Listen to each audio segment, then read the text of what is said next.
looking for mice in your headphones? You don't know.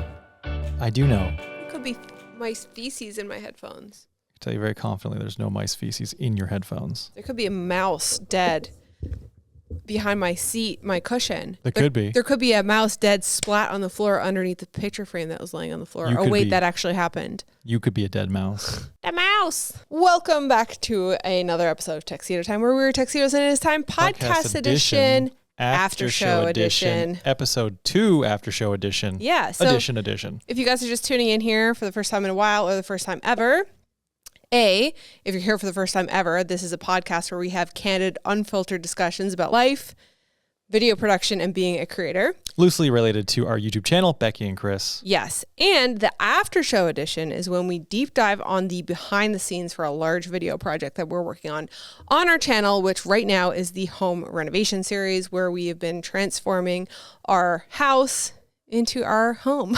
So geez. Uh-oh. Live, laugh, love. Live, laugh, love. So if you guys didn't see episode 2, which was posted today, we'll bring you up to speed, but I highly recommend you go watch it, or a lot of this podcast may not make sense. Yeah. So episode 1, we found our house. Episode 2, we dove into our first project, which was renovating a guest bedroom in the basement. And it took us, spoiler alert, over 2 years to finish. Why? Insane. Why did it take Why? 2 years? It's funny because Multifactorial. multifactorial, as I was writing the captions, I was like, a basic room that was just like new flooring, paint, and decor took 2 years when it should have taken like 20 days. Yeah, it took a long time. But, we eased our way back into the renovation with the first room, which was in the basement. Yes, because how many years of hiatus did we take from home renovation? 5. Yeah, we moved away from our house in Canada. 2016. In 2016. Yeah, we renovated our house in Canada from 2011 to 2016. Yeah. Finished the renovation just in time to sell it. Well, not sell it, but leave it. Thinking we're coming back. We detailed all of this in it's all in the announcement video. Yes. Which is in the show notes, beckyandchris.com/podcast, episode 35. Damn, where you can find all of the links, photos, and videos that we reference in this podcast. There you go. So that will tell the whole story about how we ended up where we are now in this new house. But we lived in 2 apartments before this. We did. Between our first house and this house. We did a couple of decor moments. Like we were able to paint, we got furniture, but there was no renovations. There's no new flooring. There was no dealing with any shitty. It was like riding a bike again. Yeah. Oh, you mean starting the renovation again? Yeah. Yeah, we were like the first scene of the first episode, we were like trying to rip up the carpet and we start pulling up the corner and we find out that it's glued so well to the concrete floor. And we're like, oh my God, how do you get this up? And we were rusty because we were like, oh my God, obviously the oscillating tool, but we had to look it up. But you know what? Now in hindsight, the oscillating tool took forever. And what I have now, I have a scraper attachment for a reciprocating saw that would make quicker work of all of that. Well, luckily we have more carpet to pull up in the second season of the Home Renovation Series when we do our primary suite. Oh my God, yes. But I'm hoping that's just stapled. I don't think it's glued down. Yeah, because it wasn't on concrete. Well, we have an entire basement that we have to replace the floor, so fun times. Anyway, if you haven't seen episode 1 or 2 of the Home Renovation Series, they're all linked in the podcast. They're probably going to be linked in the description box of this video if you're watching this on YouTube. If you're listening, show notes.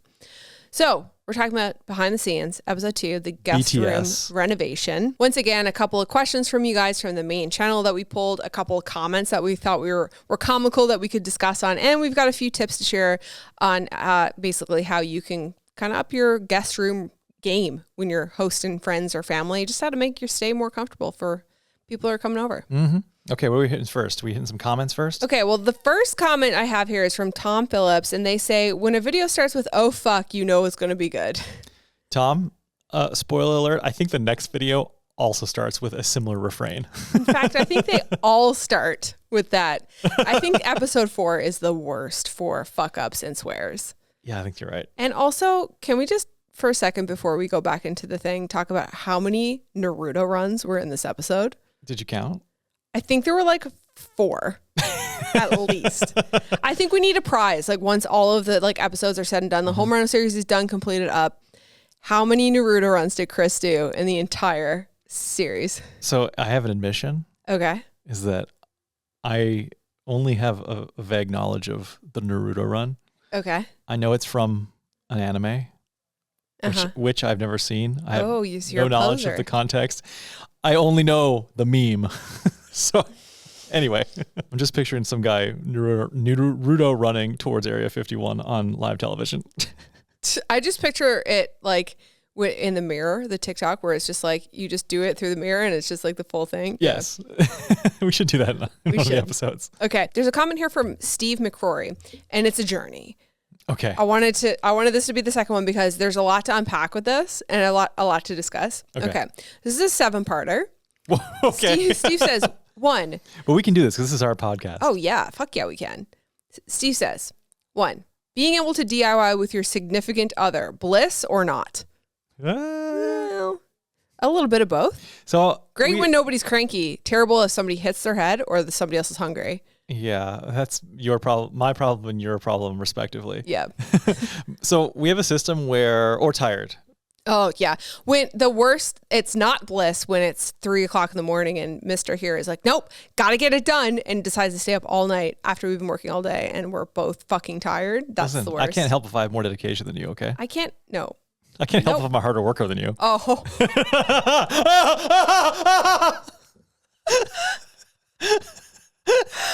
Go fuck yourself. She's giving I'm giving him the finger. Not watching this. Okay. So what were you gonna say? I think that's all I said. I said all I needed to say. Oh, tell us later in the night. What I was gonna say is we have a system where she will just kind of go to bed. I just leave. I'm old now. I'm just like, fuck she'll this. remove herself from the situation before she becomes cranky and therefore affecting me in a negative way. And I'll just keep working on. It's your problem if you want to continue to work past 1 a.m. Yeah, we kind of respect each other's boundaries and then just kind of do what we need to do. Also, we have another system where there's certain projects that are like Chris-only projects. Yes. Where he'll just go out into the garage or go and work on it late into the night on his own schedule. Isn't it sweet waking up and there's like progress done? Yeah. Isn't it sweet not having to paint anything? Yes. And then our other part of our system is when it's to the point where it needs paint, it's all me. I just check the fuck out and then it's Becki's job. Well, you'll help me sometimes if the room is too big. Like if we're trying to turn it around and it's like, wow, if somebody else rolled while I cut in, we'd get this done way faster. When I hear her say that, I know she means please roll. Because you're the master of cutting in. Yeah, I actually like cutting in, especially if it's a dark color going over light. Okay, this is one part of the 7-part question. 2, the tools maketh the man and woman in this case. Okay. 3, buy cheap, buy twice. Agree. Yes. So there's this saying the Cobalt saw. Oh God. Oh my God. There's this saying that I saw the other day. It says, buy it right, buy it once. Mm-hmm. Ain't that the fucking truth, man? I'm over buying shit twice. So let's talk about the saw. We're going to talk about it a little bit later. Let's talk about the saw. Okay. What happened? Well, the saw was garbage. Yeah, it was. So first of all, if you haven't watched, we'll give some context to those if you haven't watched the episode yet. We needed a new chop saw. And so we went to Home Depot. They didn't have any in stock, but they had a floor model Ryobi saw. So they gave us a discount. I don't know if we made it abundantly clear that green saw that we bought first that was missing the washer was a floor model because that was all they had. Listen, we filmed these videos 3 years ago before we planned anything out, before we knew how to talk. So we bring home this saw that was a floor model. Weeks pass, we go to start laying the floor. We realize that the saw is missing a washer. So the blade wiggles. We cannot tighten the blade down. So we had to bring the saw back. We bring it back to Home Depot. Chris gets mansplained because the guy's like, oh no, I can get this to work. And Chris is like, no, it's missing a part. And the guy's like, no, we'll get it to work. And then he can't. As a relatively effeminate looking man, yeah. I do find that I often get explained to by men who are more manly, welcome. quote unquote. Welcome. So while I can't say that I get it as much as my female counterpart Becki here. No saws in stock. There was a missing part. We had to return the saw. We go to Lowe's. So we decide we're weekend warriors. We're going to get the house brand Lowe's chop saw. Realistically, we're weekend warriors. If I was a contractor, I'd probably buy a more well-known brand. I'm not going to outlive this saw. It's fine. Weekend warriors, they don't need an expensive saw. I also don't buy the extended warranties either. I think that's just farce. It's $100. It's fine. I'm not going to outlive this saw. 2 years later, we did outlive the saw. We did. The first night we cut something with it, the bearings were so bad. Those aren't the smoothest bearings. I got the expensive one. It was like, and it was like sketchy to use. And we talked about this in last week's episode, so we won't go too deep in it. But it was so bad that when we were redoing our deck last summer, Chris was like, fuck this, and went out and bought big boy DeWalt. The biggest thing was that the miters were not, you couldn't repeat the miter. Yeah. Like you go to 45 and then like you tighten it down, you to cut it, and then you do it wouldn't be on. So the preset detents were off. Yeah. And then like you couldn't go like a little bit off of that because as soon as you tighten it down, it would just like lock back in. And we talked about this before. Yeah. So he says buy it cheap, buy twice. 100% agree, unless when it comes to like the tools like a Ryobi drill driver combo, they're like, wireless saw, those kind of things. When it comes to the big boy tools like miter saw, table saw, maybe invest in those things. But it's also like a gamble, right? Because like sometimes you find gems in cheap tools. Yeah. But it's hit or miss. For sure. And other times you take the gamble and you get a really crappy tool and you have to buy it again. Yeah. So oftentimes like there's this sweet spot in value where if you buy really cheap, super cheap as you can get, it's just really crap quality. But then like you go up a couple notches and buy like middle of the road, it's like the best bang for your buck. You get a huge leap in quality for only a little bit more. And then like you go to the high end and you end up buying super expensive tools and you only get marginal improvement from the middle of the ground. So it's like camera gear, really. It's like anything. Yeah. It's the law of diminishing returns is what it is. You love the law of diminishing returns. I love the law of diminishing returns because it applies for everything in life, including tools. So we try to kind of hit that middle of the road, but sometimes you really just have to go the full high end if it's something that you're going to use often. Yeah. Where were the farts? There was a number of comments that people were disappointed that there were no farts in this episode because we had so many farts in the trailers. We hooked them. I guess we just didn't have enough gas at that point. We hooked them in. Hooked them with the farts. I really came for the farts. Stayed for the renovation. Yeah. 5, body surfing or even traditional stand-up surfing would have been better on the trolley at the end. I do that often, actually. Get on stuff and use your legs and or surfing on stuff. Everything. You did stand on in the next episode. You do stand on something. Oh, really? Yeah, on the Lazy Susan. Oh, yeah. Fair enough. Okay. Spoiler. All right, next. Okay, 6. The room looks amazing, but how did you manage to cram 2 years over 1 million minutes into just 24 minutes? That's culling, not editing. Thank you for saying the room looks amazing. It was a grind. That episode was like over an hour. Oh my God, your original cut. Yeah. Because you cut it first and then like. I redid it. It. But the original cut was like an hour. Yeah, it was like 45 minutes or something, 47 minutes. To 24. Chop, chop. Snip, snap. Took it off. Done. And number 7, where's the online booking site for stay in this room? So this is a guest room. So we said, like, obviously we're not putting this on here. This is our house. But we did build this out for our family members to come and stay with us, for our, in-laws, my parents, or your parents, aunts, uncles, friends. We did it with them in mind. Yes. Okay, so this is a comment that kind of sparked a conversation I wanted to have about this house in particular. Waiting for Today says, me before the makeover. Man, that's an awkwardly shaped room with lots of closets and doors. Me after the makeover. Heart eye emoji. What an amazing room with such cool architectural features. That's the sign of a great interior designer. Thank you. Not actually an interior designer. I was going to say, she's not in training. You made everything fit and flow so perfectly. It looks like the room was designed around the furniture and features. Love the modern minimalist vibe. Simply beautiful. Well, thank you very much. The room's angle, that's what I want to talk about. It was a challenge, and there are a number of rooms in this house that are going to be even more challenging than that one. So let's talk about a couple of the challenges those angles pose. The house is shaped like, if you took like a rectangle and then went, Rah! Yeah. Yeah, exactly. It's got like 2 45-degree angles along the major body of the house. Mm-hmm. So most of the rooms have strange angles in them. Mm-hmm. This one in particular made it very challenging when it came to laying the floor. So the first half of the floor was super straightforward, square. Yeah. Then you hit the door, and that's when everything changed. And then everything had 45-degree cuts. So every single thing had. So now you're doing 45-degree cuts with a miter saw that doesn't do accurate 45s. Well, that didn't matter so much because... I know, because you're covering the edge with trim. Exactly. When you're laying like engineered floor like that or laminate floor, you have to leave a little bit of an air gap.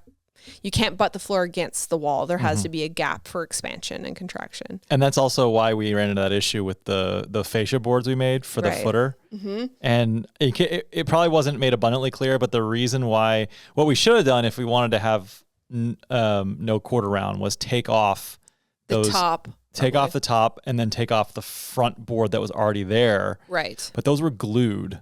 Yeah. So we thought we're probably going to damage them. So what we were going to do is going to put those sort of thin plywood fascia boards over to kind of thicken it up. And at the same time, get rid of the bullnose sort of overhang. Yeah, we couldn't put normal trim there because it would have looked weird. Yeah. And also like we didn't like how much how much the bullnose top part overhung over the vertical portion. Yeah. So I was like, well, if we bump out that vertical part, then there would be less relative overhang. Yeah. The problem was the overhang was not even. It was not. And as some parts got, like thinner, like a 1/4 inch, other parts totally was like flush or even past the overhang. I was like, well, we'll fix it with caulk. Yeah. And then it like, as things settled and or dried. Or fix it with spackle, I should say. Yeah. Yeah. It just didn't look very good. No, it looks so bad. Yeah. Another thing that was challenging with the room with like the wall of closets and the angles and like the bench footing, it's like the shape of the room was so strange that it was really, and with the bench footing. So there's like this, that what you're talking about, the fascia boards that covered that part was this concrete bench footing that goes along the edge of the room. So obviously you can't get rid of it. There's concrete inside of it. And so that made the layout of the room really difficult because you can't really put furniture there. We had to kind of work around that with like the bench and adding the bookshelf, and the bed could really only go in one spot. And then you had the closets that had to be outfitted with everything. So that was really challenging. And we couldn't really put a chair in the corner where the hammock is because it would cover the closet doors.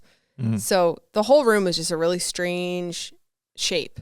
It was a strange shape. To deal with. Strange layout, yeah. Very. I think it works. It makes it interesting. Yeah, I think so too. Okay, we're going to get into the budget questions. There's a couple of questions here about budget. We did calculate how much this room costs in materials, but not time. Yeah, that's the big thing, because when you put in sweat equity in things, you can't really, it's hard to gauge value there. But with that said, yeah. What's the first question? So Gato Mendez asks, do you start with a budget to renovate the rooms, or do you make it up as you go? I think we kind of have an idea of what we're willing to spend on each room, and if splurging on an item is worth it depending on what room we're doing. So for instance, with our kitchen, we know we're going to have a larger budget there because our house should have a really, nice high-end kitchen with good appliances. It should have a kitchen that matches the house size and style. And overall value too. And value, yeah. We don't want somebody to walk in if we ever go to sell our house and go, well, what is this kitchen in this house? Wow, you really skimped on the kitchen. Underwhelmed. That would ultimately detract from the overall value.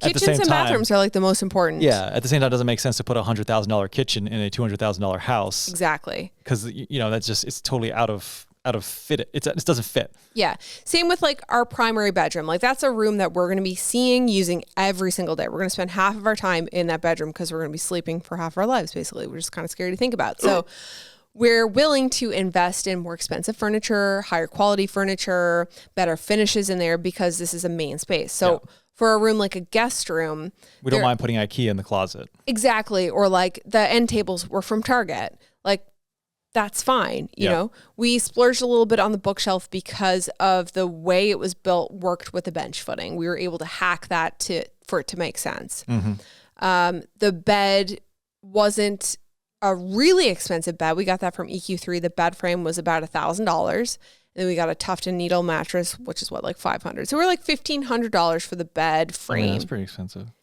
It is, but if you actually go and look at queen beds, like nice ones, they can range upwards of $6,000-$7,000. My baseline is IKEA.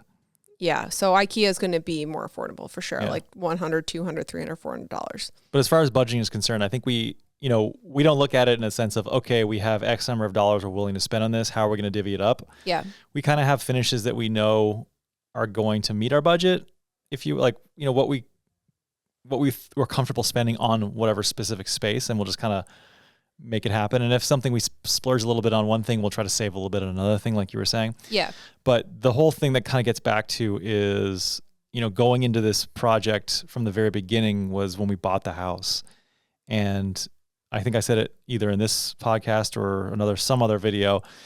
Basically, we knew where we wanted to be as far as the level of finishings in all the rooms. Right. We knew what our starting point was with the cost of the house, and therefore we knew what we had to do to bridge that gap. Yeah. And you make the decision up front with a kind of rough calculation, is this something I can afford? Right. And if the answer to that question is no, then you probably are buying the wrong house. Yes. But when we answer that question early on, yes, we can afford the finishings that we were wanting to get out of this when we're doing these renovations, and it makes it easier. So we're not actually trying to penny pinch and down to the wire on the budget. Mm-hmm. We're comfortable enough now that we can just kind of, make it up as we go, as I think he said. Yeah.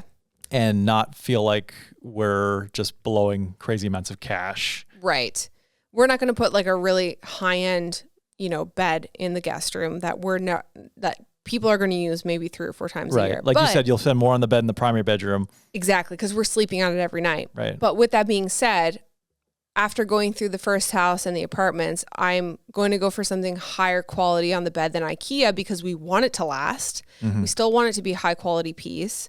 And, we bought IKEA furniture in the past, and you buy it cheap, you buy it twice. It falls apart after a year or two, Yeah. And I feel like IKEA's hit or miss because we have had IKEA furniture that has lasted, like our sectional in St. John's, that gray one. Oh, it was fantastic. It's still kicking it. Your My sister, I has think, it. still is using it. Yeah. Like that was a fantastic piece. I loved the look of it. It had a very mid-century look. Yeah. And that was a fantastic buy. Affordable. And it was like $1,000, the couch. Yeah. And for a sectional, that's a very good price. Yeah.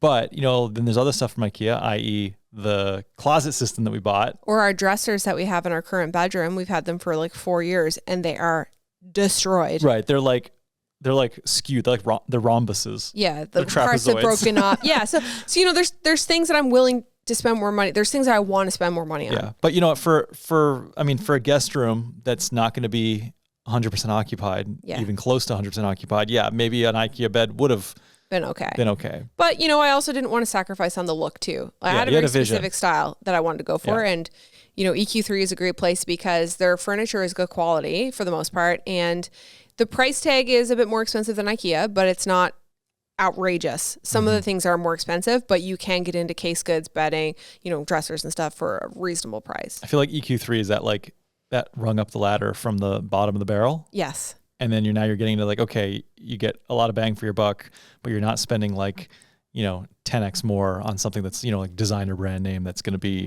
even more, but only marginally better. Yeah. They still make really great stuff. But anyway, value is a very subjective thing. Yeah. I am Nick Friend says, love the series. Thank you. It's super cool to see what it takes effort wise to make a house a home. I'd love to see a breakdown of the differences in costs from hiring pros and doing it yourself. Like what are the savings actually from embracing the DIY idea? Cheers. So it's hard to say because we've never really hired out these things before. Let's look at the flooring, for example. So we put engineered hardwood in that room, and we just did the one room so far. Yeah, Malibu wide plank, French oak, Salt Creek, $489 per square foot. So divided by 4.89 is 213 square feet. It's probably another $600 in labor. Yeah. On top of $1,200 cost of materials. So it's like half the cost in labor. Yeah, so another 50% easily. The factor that I usually think is when you factor in all the loose ends of a project, you're probably going to spend another cost of materials, so another 50 to 100% of your cost of materials. Yeah, if you had to hire somebody to demo, which I feel like so long as you're not hauling down walls, tearing up carpet yourself is not hard. Yeah, but you know what? That was hard though. The demo probably tearing up all that carpet and scraping all that glue. Yeah. That probably took just as much time as it took to lay the floor. It did, but if you had to hire trades to do that for you, that's a massive cost that you can cut if you do it yourself. It is, yeah. Yeah, if you're trying to save. Yeah, but I guess as far as the looking at the numbers, if he's asking what would it cost to do it yourself versus not, once you factor in the demo and the removal of the carpet or the old flooring and then putting new flooring in, you're $3 per square foot. They talk about that as an install, but it's probably more like $6. Yeah. So now you're approaching the cost of all your materials as well. So you're probably doubling your cost of materials, I would say. It's probably a good estimate. And then if you think of that, if you did it yourself, you could take all that money that you would spend on hiring somebody and spend it on furniture. Right. So it's or it might be the difference between being able to afford to do a renovation or not, which is kind of where we found ourselves in our first renovation early on. We had enough, we could justify paying for cost of materials, but to double that price again. Yeah, we just couldn't do it. Yeah. When you're doing DIYs though, you do have to kind of be careful. There are things that are easy to learn how to do yourself. Laminate flooring, laying laminate and engineered hardwood floor It's not that difficult. Watch a couple of YouTube Make videos. the cut. Yeah, it's like if You made a YouTube video about that. I did. Yeah, it was my first YouTube video. It was terrible. If you're careful, like it's an easy DIY project to get into. You can paint a room yourself. Watch a couple of videos. You can get the hang of it. It's not too hard to fuck up as long as you pay attention to what you're doing. But then it's like the things like removing a wall. You're probably going to want to consult with a professional, make sure it's not load bearing. You know, plastering is not that easy. Try it, you know, but it is challenging. You know, plumbing. Thin coats. Plumbing, electrical. There's a line where it's like, where do you stop? Electrical line? Yeah, plumbing line. But there's a line where you could say like, what are you comfortable with trying? And then what is like, oh, if I fuck this up, I'm going to really fuck something up or hurt something or burn my house down or flood my house or whatever. So there, you know what I mean? You have to be kind of careful. It's like in next week's episode, we talk about this. You know, we hired our floor refinishing out. Mm-hmm. Because we'd never done that before, but we built cabinets before, so we decided to build the cabinets. And it's also something too, like, are you willing to invest enough time, not just to do that project, but also to learn a skill good enough to have it be something that is up to your standards? Yeah. And it's not always like... It takes a lot of time to get proficient at a lot of these, like plastering, for example, or painting, like cutting in. Yeah. And these are pretty basic things that a lot of people DIY.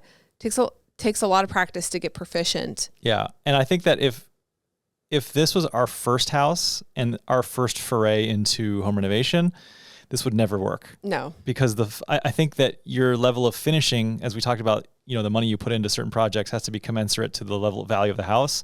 Your level of finishing also has to be commensurate to the value of the house. And I think this house being, you know, isn't our first house. Yeah. And so it's going to be a lot higher end than what our first house was. Yeah. And I think that, you know, you can be a little rough around the edges on the first one.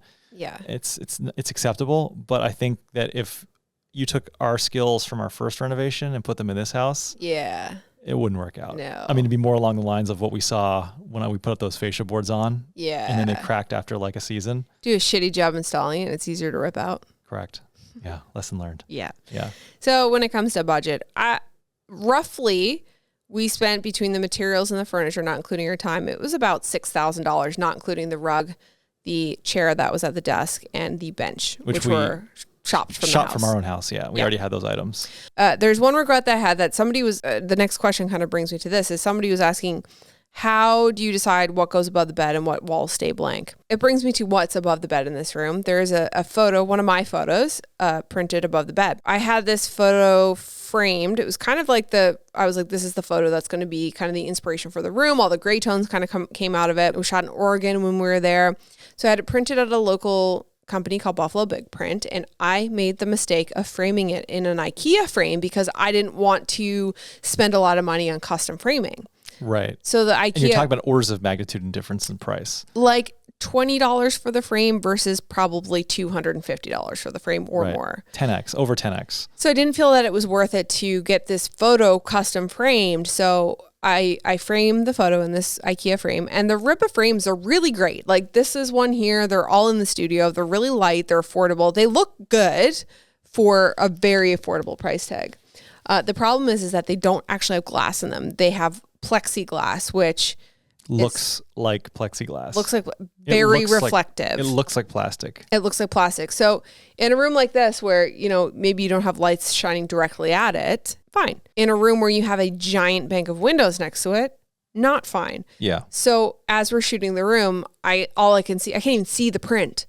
All I can see is reflections. But even then, it's like, it's the way that the light reflects too, because the surface isn't quite flat. It's kind of rippled. It's got a little bit of a waviness to it. That's a dead giveaway. Yeah. And also, I feel like it refracts light. I mean, it by definition will reflect light differently because it's plastic versus glass. But I feel like that also adds to it. So like, it might not make a difference when we got stationary cameras here, here, and here that are not moving. But when it's like a part of a set too. Right. And then it's just like that stationary. There's never going to be any movement to bring attention to it, but as soon as you're walking through the room, you're like, oh, that's a plastic frame. Yeah. And it just kind of cheapens everything. Yeah. So I regret that. I still might go and have that framed because it bugs you that much. It bugs me. And I know when we do our next guest room, there's no way I will be having whatever goes above the bed or in the room, it will be custom framed if it's an art piece.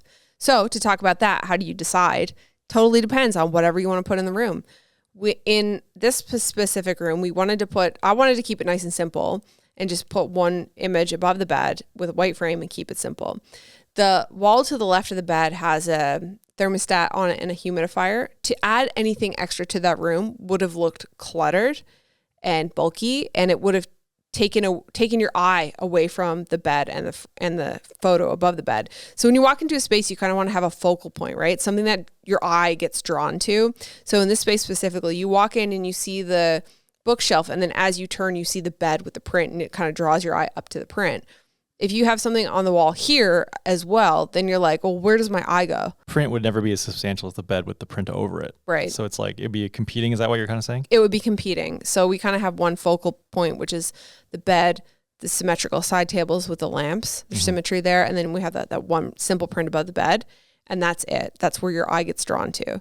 So to have more art print, it would just be too cluttered, in my opinion. And I don't really have an opinion on this because it's never something I've ever really had to think about. I want to talk about the bench in the room for a second. In the video, I talked about how that was a special piece for us. It was a housewarming gift for my parents for our very first home. It's one of two pieces that we moved from St. John's. That's it. We don't have any other furniture. Two slap benches, one DIY one, and this one that my parents gave us. It's kind of crazy to have a piece of furniture for 11 years and still love it.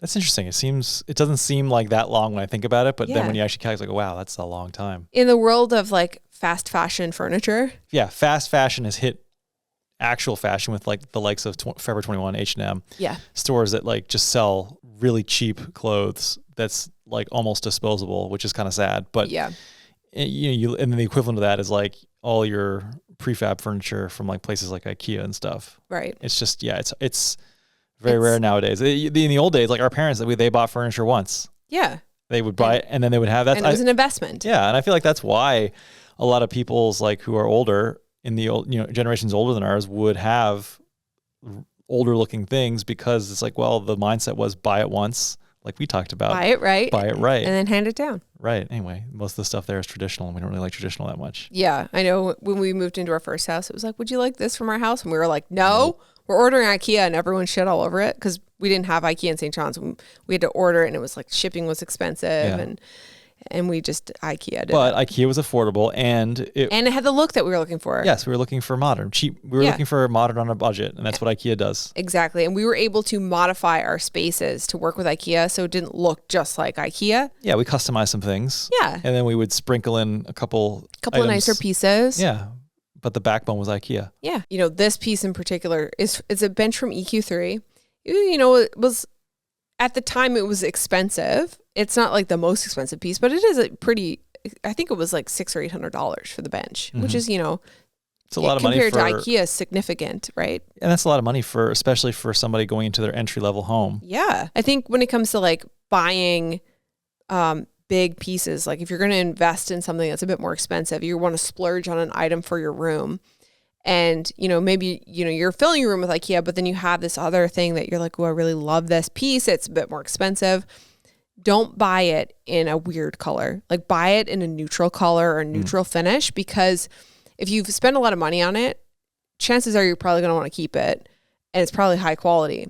If it's in a neutral color, it can morph with you as your style changes or as your color preferences change.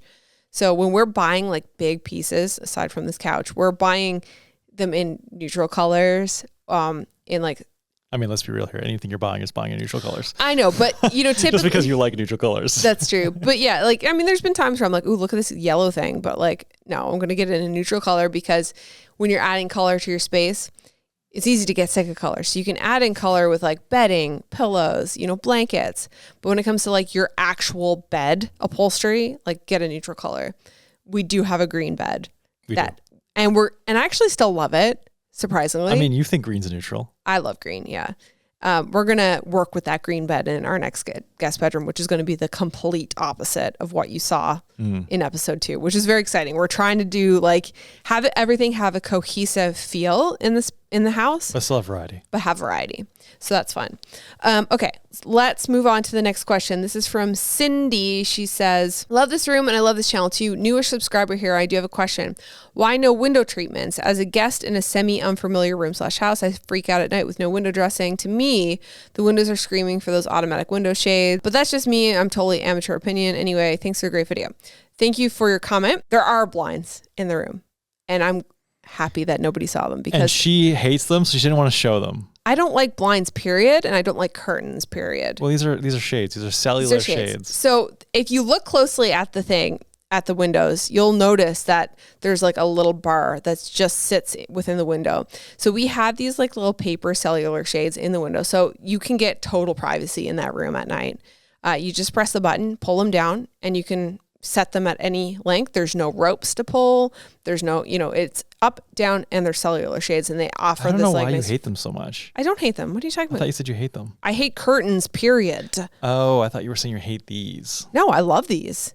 Okay. If in a perfect world, I would like them to be automatic shades. Sure. But going back to budget, guest room, we're not going Right. to put automatic shades in a guest room Yeah. right now. You know what I mean? Maybe in our primary suite, or if we ever did put them in the living room.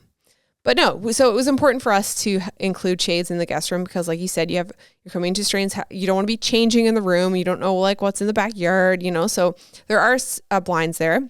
Brings me to the next question. Also, love the space. I feel like maybe adding white linen curtains on a ceiling mounted track at the windows would add additional texture and coziness. Which, again, I don't like curtains. I feel like they can make a room look dated, but I do love a linen curtain and I love them track mounted from the floor to the ceiling like we've done in our office. I was going to say, you did the office. Yeah, and I love it. I think that's a really sleek and modern look. However, the bench footing in the room poses a massive problem. So as soon as you mount curtains to the ceiling, you can't bring them to the floor. They have to sit on the bench footing. And now the curtains look like they're cut too short for the room. Because they're halfway up the wall. Because they're halfway up the wall. They're over the bench footing. Yeah. So you either mount the curtains away from the window, a foot away, to go to the floor, to the ceiling, which you can't do because the closet doors are all in the way. Or you crop them to sit above the bench footing and now they look like they're a foot short. One of my biggest pet peeves about curtains is when they're not the proper length. Yes. When you're doing floor to ceiling curtains, they should just dust the floor. They shouldn't have a break at all. They should just be dusting the floor. Oh, they should be like male pants in a suit. Yeah, exactly. I'm pretty sure. So That's your preference anyway. That's my preference. So that's, one of the reasons why we decided not to. I think that room, had we not had the bench footing, could have taken a linen curtain floor to ceiling. I think it would have looked good. It just wasn't practical for the space with the bench footing. And like we said in the video, that bench footing made a lot of challenging issues. Yes. It posed a lot of problems for us. It did. For the furniture layout. So that's the thing on the curtains. There are curtains. Yes. They're And also too, so your dad kind of put it nicely when he was saying that curtains are usually like kind of like frame out a window and sort of distract people from, I guess, what's outside. Like your neighbors. Yeah, because whatever. normally, when you're looking at a window, most neighborhoods you're going to see your neighbors from a window. Yeah. I guess we're lucky enough to be sort of set back and on a decent lot size so that we don't see our neighbors, and we see woods, we see deer.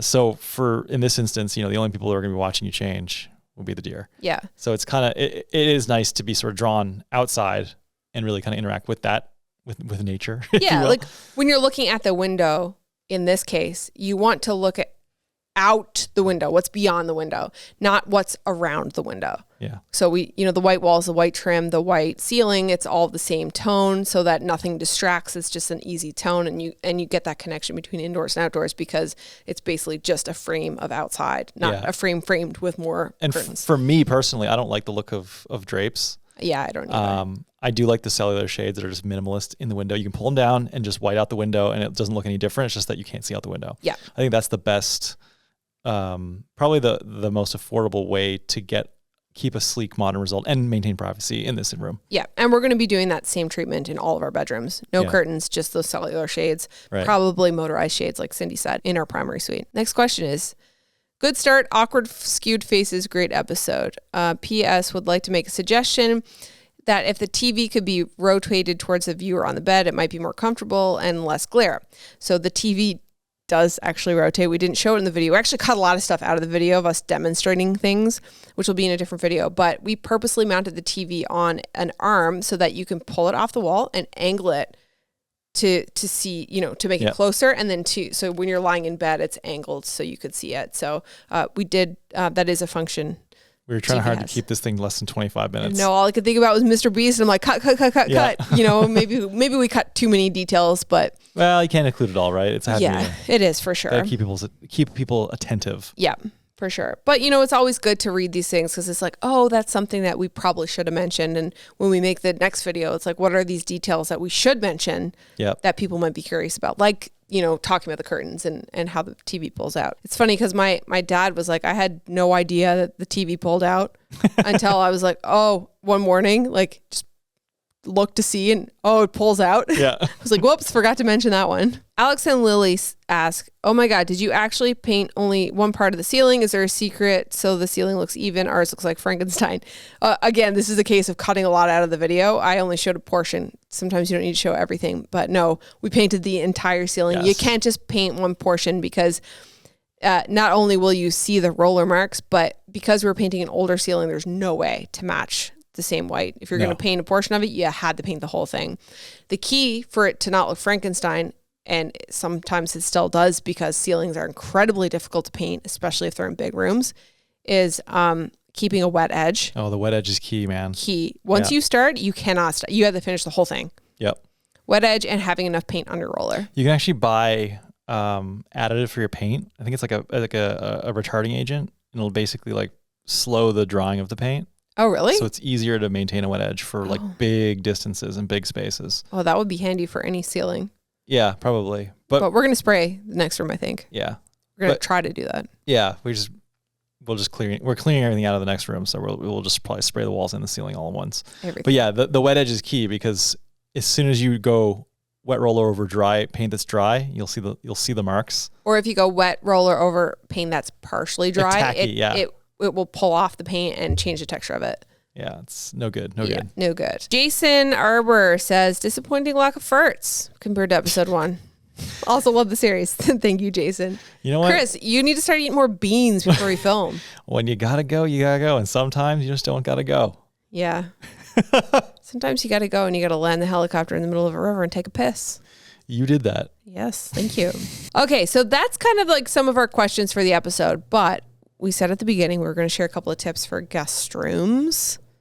I feel like you're the queen of this. I feel like I talked for the whole 50 minutes. Well, this is because this is all your passion. If it was a helicopter episode, I'd probably talk the whole time. So you have your moment of glory. I think you're going to have a lot to say in next week's after show. I probably will. In the living room / dining room episode. Maybe I will. Spoiler. Maybe I won't. We want to talk about tips for having a guest room. I'm not an expert at this. No, but you've made it. You've done a really good job of putting yourself in the guest's position, taking notes of the things that you hate when you're staying at people's houses, or even hotels. Oh yeah. Anytime you're staying anywhere that's not your own home, you make mental notes of things that you just don't want to, because your key thing is, it's not you being. In fact, it's funny because like when I say that statement, it makes it sound like you're really high maintenance and you have all these demands, but it's actually the opposite. It's you not wanting to be a bother to your host and therefore not asking for simple things like an extra blanket, a bottle of water, or I forgot, toothpaste. How am I? Might as well just not brush my teeth because I don't want to ask for toothpaste. Well, no, you're right. I think like every time I go somewhere, and if there's something that I'm like, oh, that's a thing that is annoying or difficult. Like for instance, during heading east, we stayed at a beautiful Airbnb and it had a big king bed and the fluffy pillows. It was stunning. And I was so excited to go to bed, and we got in the bed to like watch TV, and I was like, ooh, this is like really cozy and the pillows are fluffy. As soon as I went to sleep, I couldn't sleep because the pillows were so thick that my neck was pushed up, and then I didn't sleep because the pillows were too thick. And then the next morning my neck and back were killing me, and all of the pillows were the same. Mm-hmm. So something that I try to make sure to do when I'm doing a guest room. So what did you learn from that lesson? I learned to put 4 different pillows on the bed. So it's like better service than a hotel. Well, here's the thing. I did stay in a hotel one time that had hard pillows and soft pillows. Mm-hmm. And it had on the pillowcase, it said soft and hard. And I was like, this is perfect. Yeah, soft and hard. I didn't say anything. I saw your face. I didn't say anything. You're like, your eyeybraws were going, your eyes were glossy, and you're like, wrong. Trying not to say something. Exactly. So, with this guest room in particular, I've got like, 2 different sleeping pillows and then 2 of the same pillows in the front, but every pillow can be slept on. So I don't have a pillow sham that goes with a duvet. Each pillow has just a normal pillowcase on it. So every pillow can be slept on. Also, I made my parents pick out their own pillows so they would sleep comfortably here. So they have their own pillows I break out when they come. That ain't service. I don't know what is. Yeah. The second thing is having an extra blanket in the room. So when we make the bed, I like to have, your fitted sheet, your top sheet, a bed blanket, like a thin one, and then the duvet. And then I'll have a throw or 2 throws in the room. But I always keep an extra comforter in the closet because nothing drives me more insane than being in a hotel room and the blanket isn't heavy enough to sleep. Like it's just a thin blanket and you're fucking freezing, or you're not having enough weight on you to be comfortable. So I have another comforter in the closet in case our guests are cold or they need more weight on them to sleep. I like a cold room with a lot of blankets. Mm-hmm. So you now have the option to completely layer up or strip it back to just the sheet. And they're the master controller of the thermostat. That's right. That's right. The whole downstairs is right in that room. Exactly.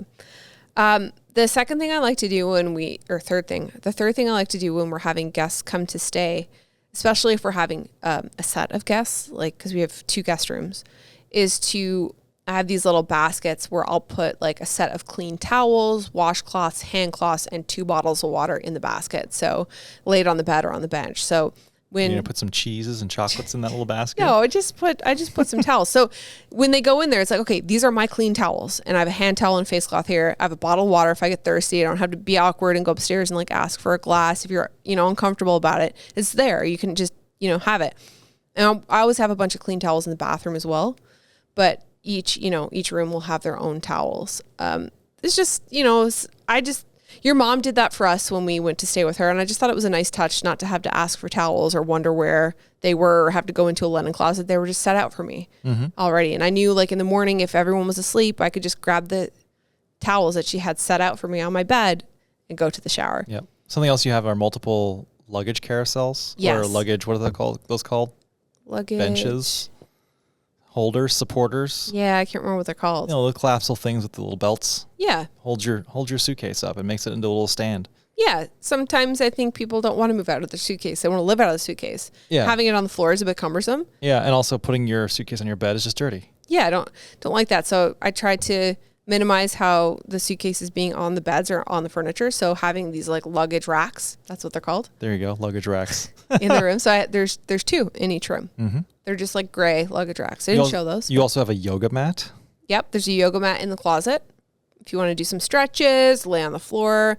Like we said in the video, we don't like carpet in the bedroom. So we put in engineer hardwood, we put in a rug, but there's not a lot of room to lay on the rug, and sometimes laying on a hard floor if you want to stretch isn't comfortable. So yoga mat is in the room, in the closet if you want to use it. Another thing we like to include in the closet is linen robes, like bathrobes. So in our basement, we have 2 guest rooms and a shared bathroom, and the bathroom is down the hallway. So if there are 2 couples here, say like both my parents and your parents are here, the linen robes just, allow you to go back and forth to the shower without, having to bring all your clothes up and then having to walk through the house in a towel. Mm-hmm. It just gives you a more comfortable way to flow between the bathroom and the bedroom without feeling completely exposed. And I just think they're a nice touch. I always like to have a robe, and I like linen. This is like a 5-star hotel stay, man. Yeah, bitch. Yeah, and you make them breakfast tacos in the morning. I made breakfast tacos this morning. A little coffee, a little pour over. Yeah, look at you, man. Yeah, except for now, I'm like, Mom, can you just clean? That's true. Yeah, she cleaned up after dinner tonight. Yeah, it was great. And I guess the last thing is we like to keep our personal items out of the guest rooms, so that when people come to stay, they don't feel like they're being bombarded with like personal images and personal photos and personal things. So we like the idea of it being a little bit more like a hotel room, but reflecting our style. So they still feel like they're staying in our house. But we do like to include some books of like our interests. So there's like plant books, house books, so that Becki's interests. Yeah. Yeah, there's no helicopter books down there. But just something for the, like, you know, people to look at while they're there. If they're just like, you know, if they want to retreat to the room by themselves and just hang out, like, and they don't want to be on their screens or whatever. Tell me what happened with that book. Which one? The book that was on the side table. Why don't you tell me what happened since I talked this whole episode? Well, if anybody, actually, I'm very impressed because nobody in the comments that I saw mentioned that the book was upside down. I saw 2 comments on Instagram. Really? About it. Oh, okay. So if you are watching the after B-roll, there's a book on the side table to the right of the bed, facing the bed, and the writing on the spine is upside down, which would suggest that the book is face down because it has a tray on top of it. It does. It has another book on top of it. If you remove that book, the smaller book on top of it, you'll actually see that the book is in fact face up, cover side up. And it's because that book was printed that way. They got the title on the spine backwards. Right on the concrete. They either did it to troll everybody, or somebody fucked up real bad. I don't think anyone would do that to troll people. So one more question before we go. One more question. What was the most challenging part of the room, and what was your favorite part of the room? My favorite part is the hammock. I like the hammock. Yeah. I think it's kind of whimsical or kind of just out there. Eccentric, maybe. It's fun to be in. I don't think whimsical is the right word. No, that's a terrible descriptor. You hate the word whimsical. Yeah. Yeah. It reminds you of butterfly clips. Remember those plastic butterfly clips that girls used to put in your hair? I'm sure that your sister had them. Anyway, whimsical. So you like the hammock? I think the hammock's fun. I That think was actually it's different. Yeah, I think so too. And we almost didn't do it because of the whole ceiling issue. Yeah. But the only reason that I opted to rip the ceiling out and do it is because we A, already had bought the hammock, and B, it would have resulted in you buying like a $500 chair or something stupid. Or more. Probably a $1,000 chair. Yeah, exactly. I was like, no, I am going to open the ceiling up and close it back up. Also, the chair would have been incredibly bulky. Like, it would have, I think a chair would have worked fine in the space, especially if it was a chair with a footrest. Mm-hmm.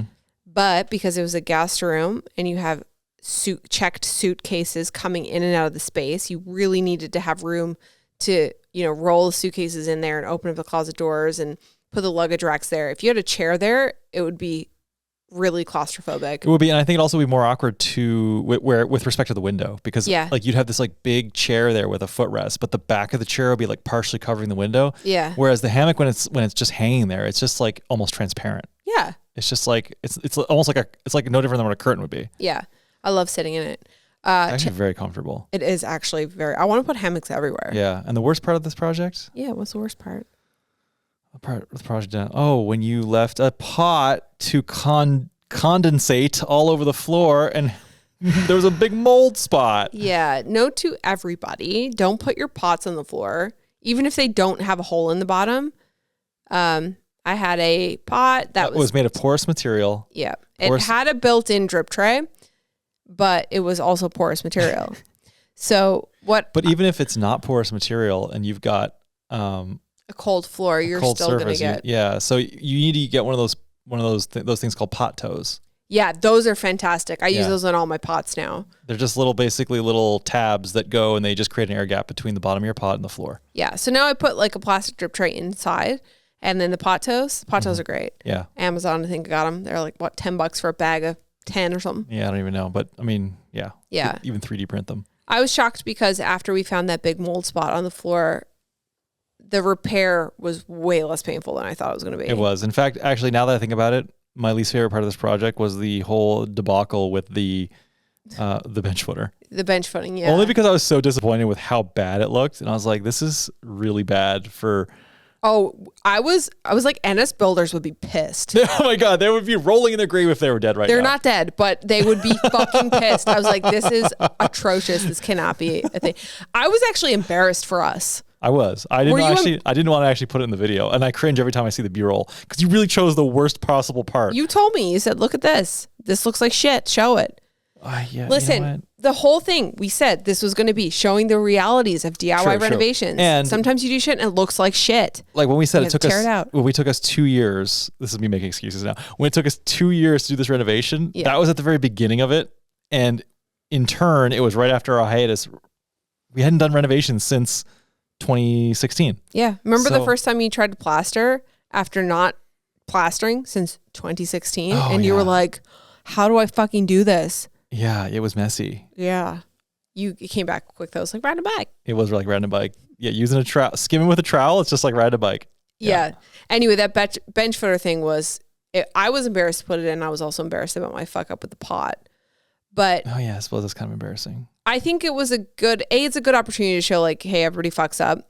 Hey, this thing can happen, so don't fuck it up. You've been warned. Yeah. But then also like, hey, if this thing happens, here's how to fix it. Mm-hmm. And I think that's kind of the fun thing about the episode, like looking back on it, is like, we brought you guys through each day of the renovation. It's a different format than what the house hunting was with our, walkthrough at the end. But within all of these fuck ups that we had moments that we were able to give you mini tutorials. Here's a fuck up. Here's how to fix your floor. You set your saw depth this way. If you cut the underlay, you tape it up. You're fixed. Disclaimer being like, we are amateurs in all of this, so there's probably better ways to do things. Oh, I'm sure there are. But, I think it's important to show how we fix our mistakes. Yeah. I think the whole point, like you said, showing the mistakes is one thing, because there's so much that people hide on the internet. But like we said, the goal of the show is to show the realities. Yeah, fuck ups and all. DIY home renovations. You always will have fuck ups. Always. Everybody does. If you're not swearing in a renovation video and not fucking up, you're not doing it right. You're not doing enough. Yeah, exactly. Well, with that being said, I guess we can end it. I mean, we're at an hour, 5 minutes right now. 2 more episodes left of this drop of the Home Reno series. We might not be able to get the 4th episode of this drop. We plan on having it done in a timely manner. Yes. When it's done, we will roll it out, whether that's right away or it's in a month's time. We'll roll it out as part of this batch. It's probably going to be a rogue episode. Because it was supposed to be part of this first 4-episode drop. Yep. Yes, it was. So the next one will be going live on Sunday at 10 a.m. And can I just say, posting weekly is way more manageable than posting twice a week. Yeah. Like Hetty's. It's literally twice the amount of work. Yeah. So I cut you off. What were you going to say? That was all I was going to say. What? Nothing. I have nothing to say. Okay. I'm exhausted. Yeah, you look like you got tired eyes on right now. I do. That's why I'm wearing my glasses. You can't really see how tired I am. Your glasses are clear. You can see right through to your eyes. I can see. I know. I really want to get some ice cream right now, but we just had pork belly. Oh, and your cholesterol's... Look, I have really good high density I have really good HDL cholesterol. Okay, it's fine. Okay, you can have a little ice cream. Can you? We're gonna end it here. If you like this video, give a thumbs up, subscribe, hit the bell. That's not our outro. Not our outro. Thank you guys so much for watching. If you want to catch episode 2 of the Home Reno series, it is on our main channel, Becki and Chris. It's on our website, beckyandchris.com/blog/podcast. It's even linked on the homepage because we're bent and we went full rollout with this thing. Full rollout. Full the fuck rollout. All right. All right. We'll see you guys next Thursday for the Aftershow episode 3. Bye.